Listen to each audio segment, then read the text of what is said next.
Hello नमस्कार साथियों, स्वागत करते हैं एक बार फिर से आपका हमारे YouTube channel Sunday study point पे। आज का जो टॉपिक लेकर आए आपके लिए हरियाणा जी की टेस्ट सीरीज जो हमारी चल रही है उसकी 115 नंबर की क्लास है। इससे पहले 114 क्लास अपलोड हो चुकी है, वे भी देख सकते हैं आप, जिसका लिंक आपको नीचे डिस्क्रिप्शन में मिल जाएगा, या फिर आप चैनल की प्लेलिस्ट में जाकर वहाँ से हमारी अन्य वीडियोज़ भी देख सकते हैं, जहाँ आपको NT paper 1, paper 2 Hindi, reasoning, GK GS व अन्य विषयों पर वीडियोज़ मिल जाएंगी।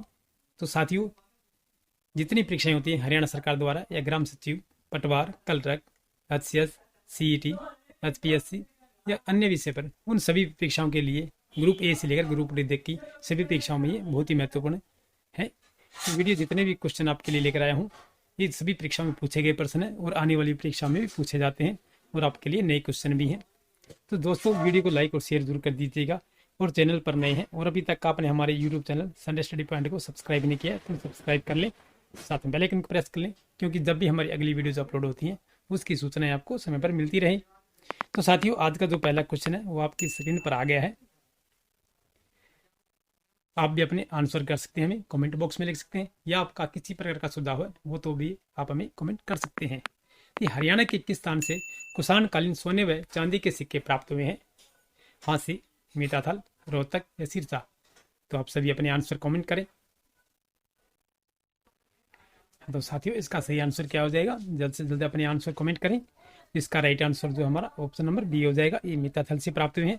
मीताथल जो है ये भिवानी जिले के अंतर्गत आता है, भिवानी से कुछ ही किलोमीटर दूरी पर है, 10 से 15 किलोमीटर। और मीताथल जो है एक हड़प्पाकालीन सभ्यता स्थल भी है।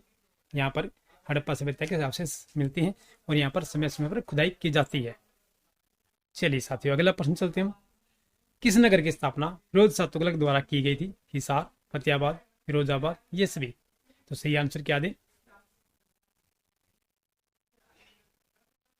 किस नगर की स्थापना फिरोज शाह तुगलक द्वारा की गई थी? किस इसका सही आंसर साथियों,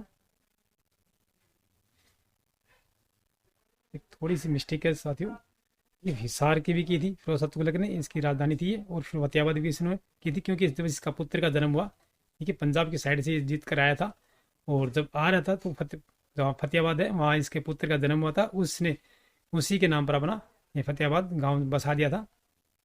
ये फिरोजाबाद ये यूपी में पड़ता है, लेकिन ये सभी दे रखे हैं, इसमें कुछ डाउट है क्योंकि दोनों ही नगर जो है इसने बसाए हुए हैं। ठीक है साथियों, चलिए साथियों, अगला प्रश्न चलते हैं हम कि बल्लभगढ़ के अंतिम राजा का नाम बताइए जो कि 1857 के स्वतंत्रता संग्राम में शहीद हुआ था। ये बल्लभगढ़ का अंतिम राजा था, ये कौन था? नाहर सिंह, विजय सिंह, प्रताप सिंह या मेहर सिंह? ये आपने सुना होगा बल्लभगढ़ का नाहर सिंह स्टेडियम, ये नाहर सिंह थे। ऑप्शन नंबर फर्स्ट जो हमारा बिल्कुल राइट आंसर हो जाएगा, राजा नाहर सिंह। इनका किला भी है नाहर सिंह के नाम से ये। चलिए साथियों, अगला प्रश्न चलते हैं हम। हिंदी क्षेत्रीय समिति का अध्यक्ष किसे बनाया गया? फजल अली, गोपी चंद्र भार्गव, बलवंत तायल या इनमें से कोई नहीं? हिंदी क्षेत्रीय समिति का अध्यक्ष किसे बनाया गया था?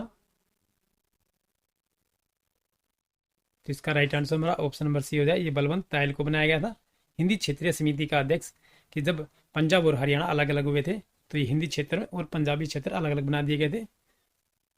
चलिए साथियों, अगला प्रश्न चलते हैं हम कि राज्य में रेड जंगल फाउल प्रजनन केंद्र स्थित है?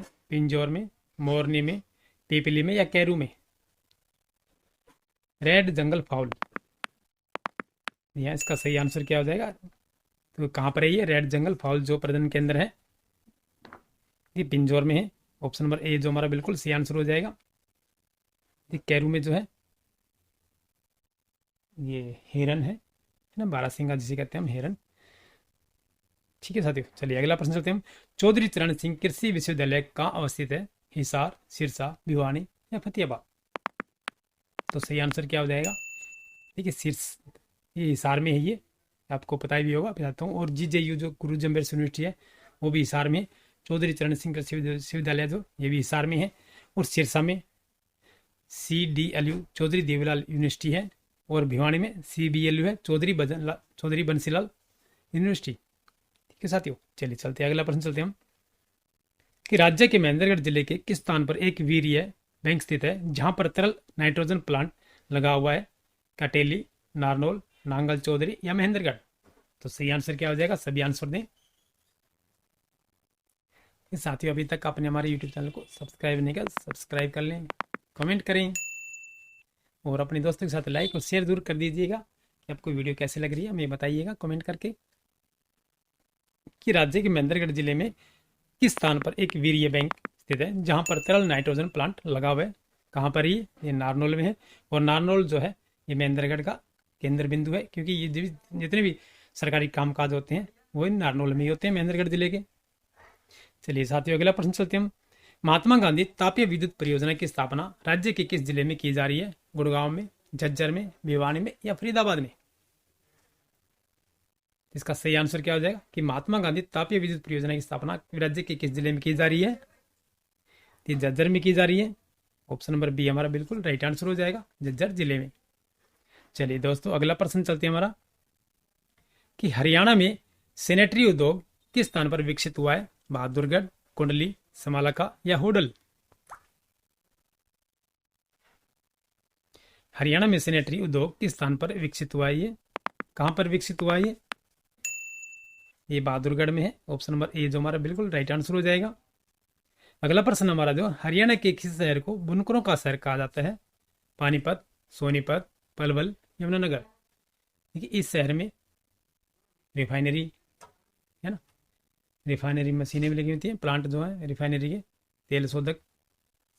बुनकरों का शहर कैसे कहा जाता है, ये पानीपत को कहा जाता है। और यहाँ पर देखिए जो जितने भी हमारे बीएसएफ के जवान होते हैं उनके लिए जो मोटे कंबल होते हैं, ये आजकल तो नहीं आते लेकिन जो पहले आते थे मोटे कंबल, खेस जिन्हें कहते हैं, वो भी पानीपत में ही बनाए जाते हैं।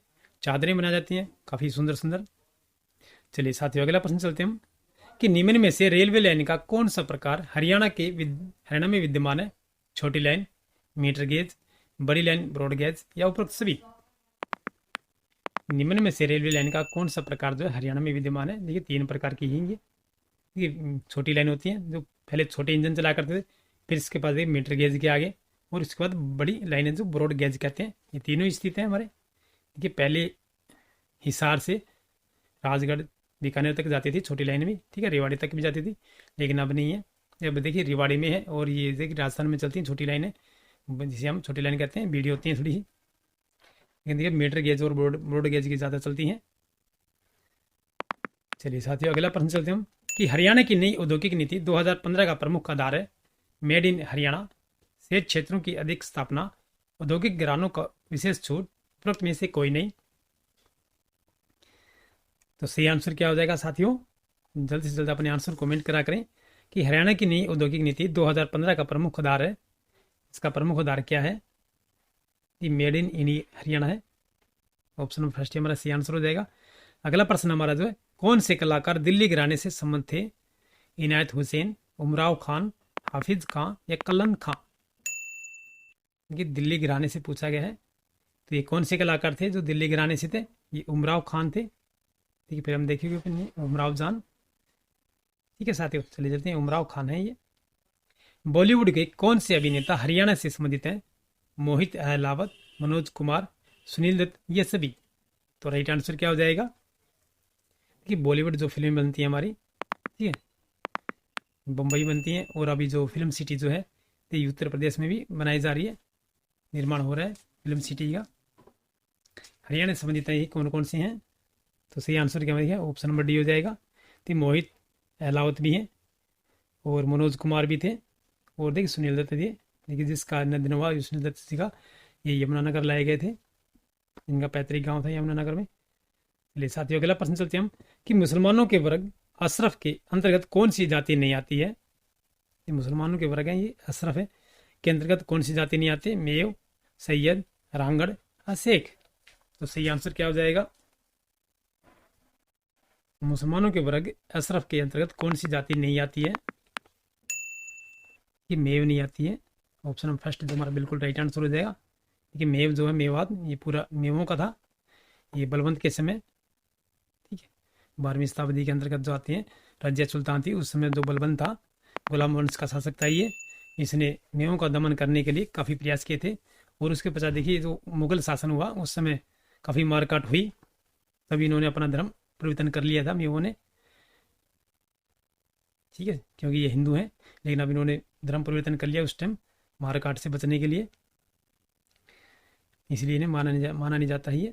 चलिए साथियों अगला प्रश्न चलते हैं हम। सम्मिलित कीजिएगा। सूची 1 और सूची 2 दी गई है कि छांदस बार 200 से लेकर 600 ईस्वी, संस्कृत 1500 ईसा पूर्व से लेकर 600 ईसा पूर्व, औदित्य 1500 ईसा पूर्व से पहले, प्राकृतिक 6000 ईसा पूर्व से 200 ईस्वी। तो इसका सही आंसर क्या हो जाएगा हमारा? देखिए सबसे पुरानी भाषा जो हरियाणा की कौन सी है, वो छांदस भाषा है, जिसका राइट आंसर हमारा क्या हो जाएगा? सी हो जाएगा, ऑप्शन नंबर सी है। 3 4 2 1 हो जाएगा। छांदस भाषा जो है देखिए 1500 ईसा पूर्व से पहले, जैसे मैंने कह दिया कि छांदस भाषा तो हरियाणा की सबसे प्राचीन भाषा है। तो आप इसी से अंदाजा लगा सकते हैं कि जो सबसे पहले है तो वो पहले ही आएगी। इनकी 1500 ईसा पूर्व से पहले हमारी छांदस भाषा थी। उसके पश्चात क्या है? उदीच्य भाषा है ये हमारी, ठीक है, उदीच्य भाषा थी। ये 600 ईसा पूर्व से 200 ईस्वी चली है ये। सॉरी देखिए संस्कृत भाषा जो है 600 ईसा पूर्व से लेकर 200 ईसा पूर्व, फिर उदीच्य भाषा जो है हमारी 15 ईसा पूर्व से लेकर 600 ईस्वी पूर्व चली है। उसके पास पश्चात जो प्राकृतिक भाषा जो है 200 से लेकर 600 ईस्वी चली है, ठीक है। उसके पश्चात अपभ्रंश चलनी पड़ी थी, जिसे अपभ्रंश का स्वयंभू, जिसे महाकवि जो कवि कहते हैं, ये स्वयंभू का आदि कवि जो स्वयंभू कह देते हैं इसका अपभ्रंश भाषा का, ठीक है।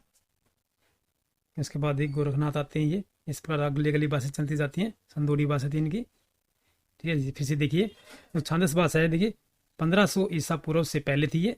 उसके पश्चात जो हमारी संस्कृत भाषा 600 ईस्वी से ईसा पूर्व से लेकर 200 ईस्वी तक चली है। फिर उदीच्य भाषा जो 1500 ईसा पूर्व से 600 ईसा पूर्व चली है। फिर प्राकृतिक भाषा जो हमारी 200 से लेकर 600 ईस्वी तक चली है। चलिए साथियों अगला प्रश्न चलते हैं हम। सवाल की पहली तारीख को कौन सा मुस्लिम त्योहार मनाया जाता है? ईद उल फितर, मुहर्रम, बराफात, इनमें से कोई नहीं। सवाल है देखिए साल की पहली तारीख को कौन सा मुस्लिम त्योहार मनाया जाता है? शवाल देखिए मुसलमानों में बोलते होंगे, इसका देखिए शब्द नया आया है। शवाल जो है ये ईद उल फितर मनाई जाती है। ऑप्शन नंबर ए जो हमारा बिल्कुल सही आंसर हो जाएगा। अगला प्रश्न हमारा जो इब्राहिम खान का मकबरा कहाँ पर है? ये रेवाड़ी में, केतल में, नारनौल में या होडल में? इब्राहिम खान का जो मकबरा है कहाँ पर स्थित है? ये नारनौल में है। ऑप्शन नंबर सी हम बिल्कुल सही आंसर हो जाएगा, क्योंकि जलमहल भी नारनौल में ही है। चलिए साथियों अगला प्रश्न चलते हम। हरियाणा राज्य की स्थापना निम्न में से किसकी सिफारिश पर की गई थी? लाल बहादुर शास्त्री, इंदिरा गांधी, सरदार हुकम सिंह या सर छोटू राम? 1 नवंबर 1966 को पंजाब और हरियाणा अलग अलग हो गए थे, यानी पंजाब से हरियाणा को अलग कर दिया गया था। पहले सभी पंजाब में शामिल था। तो हरियाणा राज्य की स्थापना जो की गई थी 1 नवंबर 1966 को, ये किसकी सिफारिश पर की गई थी? ये सरदार हुकम सिंह की, इनकी सिफारिश पर ये हरियाणा और पंजाब अलग अलग किए गए थे। गेहूं अनुसंधान निदेशालय कहाँ स्थित है? ये नैनीवाल, करनाल, मानेसर या जींद? तो आप सभी आंसर दें।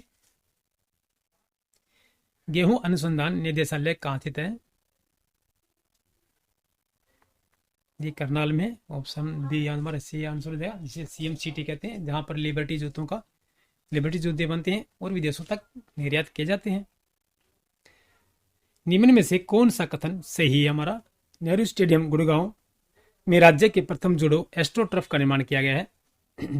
वर्ष 1987 में कपिल देव ने अपनी कप्तानी में विश्व कप क्रिकेट प्रतियोगिता जीती थी।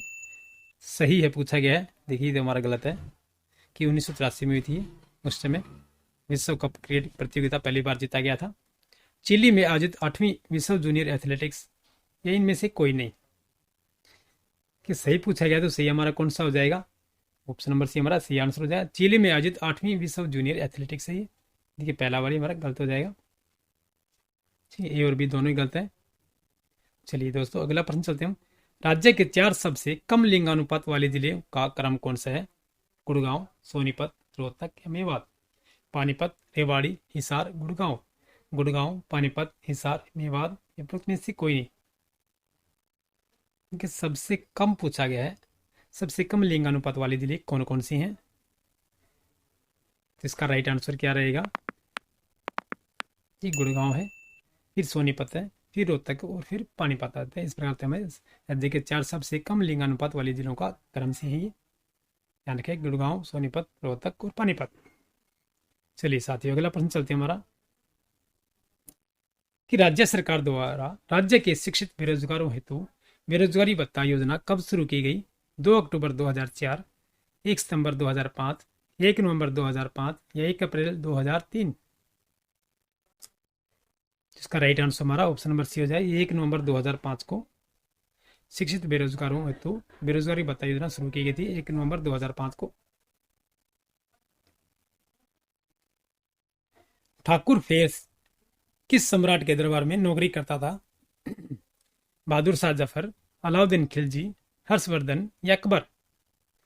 ये ठाकुर फेर है, जो किस सम्राट के दरबार में नौकरी करता था? ये अलाउद्दीन खिलजी के। ऑप्शन नंबर बी हमारा बिल्कुल राइट आंसर हो जाएगा, ठाकुर फेर। अगला प्रश्न नंबर है, रानी रामकोर का संबंध किस रियासत से है? रानिया, अंबाला, दियालगढ़ या छछरौली? ये रानी रामकोर है, ये इनका संबंध किस रियासत से था? कहाँ से था? देखिए छछरौली से थी। ऑप्शन नंबर डी हमारा बिल्कुल राइट आंसर हो जाएगा, रानी रामकोर का जो संबंध है छछरौली रियासत से था। ईस्ट इंडिया कंपनी के विरुद्ध छछरौली के विद्रोह का नेतृत्व किसने किया था? जोत सिंह, जावेद खां, प्रताप सिंह या सूरजमल? साथियों, अभी तक आपने हमारे यूट्यूब चैनल को सब्सक्राइब नहीं किया है तो सब्सक्राइब कर लें, लाइक करें, शेयर करें अपने दोस्तों के साथ। ईस्ट इंडिया कंपनी के विरुद्ध छछरौली के विद्रोह का नेतृत्व किसने किया था? ये जोध सिंह ने किया था, ये जोधा सिंह ने किया था। ऑप्शन नंबर ए हमारा बिल्कुल राइट आंसर हो जाएगा। अगला प्रश्न हमारा जो है, सर्वाधिक जनघनत्व वाले 4 जिले घटते क्रम में कौन कौन से हैं? पलवल, फरीदाबाद, पानीपत या गुड़गांव? अब नीचे कोट भाषा दी गई 1 2 3 4, ठीक है। ABCD से आंसर क्या हो जाएगा? सर्वाधिक जनघनत्व वाले 4 जिले घटते क्रम में। देखिए सबसे ज्यादा किसका है? पलवल का, ये नहीं सॉरी दोस्तों, ये फरीदाबाद का है।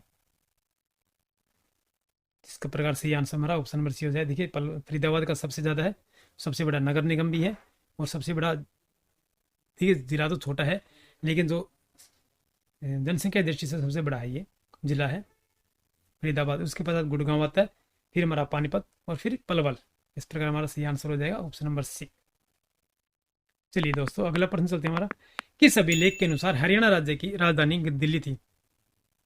लाडनू नागौर से प्राप्त अभिलेख, रानिया से प्राप्त अभिलेख, महेंद्रगढ़ से प्राप्त अभिलेख, यमुनानगर से प्राप्त अभिलेक? देखिए लाडनू जो है देखिए नागौर में है, नागौर जिला, ठीक है, राजस्थान का नागौर जिला है, मारवाड़ है। वहाँ पर काफ़ी मात्रा में देखिए लाल मिट्टी है और वहाँ पर है जो खनिज पदार्थ निकलते हैं नागौर से, ठीक है। तो किस अभिलेख के अनुसार हरियाणा राज्य की राजधानी दिल्ली थी? तो किसके अनुसार थी ये लाडनू अभिलेख से, यानी कि नागौर से प्राप्त जो अभिलेख है उसमें है। चलिए दोस्तों, अगला प्रश्न चलते हैं हम, सूक्ष्म जल विद्युत परियोजना की स्थापना कहाँ की गई? किलोई गांव में, ककरोई गांव में या खरावड़ गांव में? 2 बार आया किलोई। इसका सही आंसर हमारा ककरोई गांव में है। ये सूक्ष्म जल विद्युत परियोजना की स्थापना जो है ककरोई गांव में की गई है। शक्करकंद उत्पादन में हरियाणा का प्रथम जिला कौन सा है? पलवल, कुरुक्षेत्र, हिसार या भिवानी? शक्करकंद देखिए जो जमीन से निकाली जाती है वो ही जाती है शक्करकंद। आपने देखिए काफ़ी बड़ी बड़ी होती है, ठीक है, और छोटी भी होती है। देखिए अपन खाते हो कि सर्दियों में जो शक्करकंदी, ठीक है, उसे शक्करकंद कहते हैं। तो उत्पादन में हरियाणा का प्रथम जिला कौन सा है ये? जिसका सही आंसर हमारा कुरुक्षेत्र है। ये ऑप्शन नंबर बी हमारा बिल्कुल राइट आंसर है, शक्करकंद उत्पादन में हरियाणा का प्रथम जिला है ये कुरुक्षेत्र। तो साथ ही हमारे 30 क्वेश्चन हो गए जो आपकी परीक्षा के लिए बहुत ही महत्वपूर्ण है। तो वीडियो को लाइक और शेयर जरूर कर दीजिए, और चैनल पर नए हैं और अभी तक आपने हमारे यूट्यूब चैनल को सब्सक्राइब नहीं किया, सब्सक्राइब कर लें। अपने दोस्तों के साथ लाइक और शेयर जरूर कर दीजिएगा। फिर मिलते हैं नेक्स्ट वीडियो में, तब तक के लिए जय हिंद।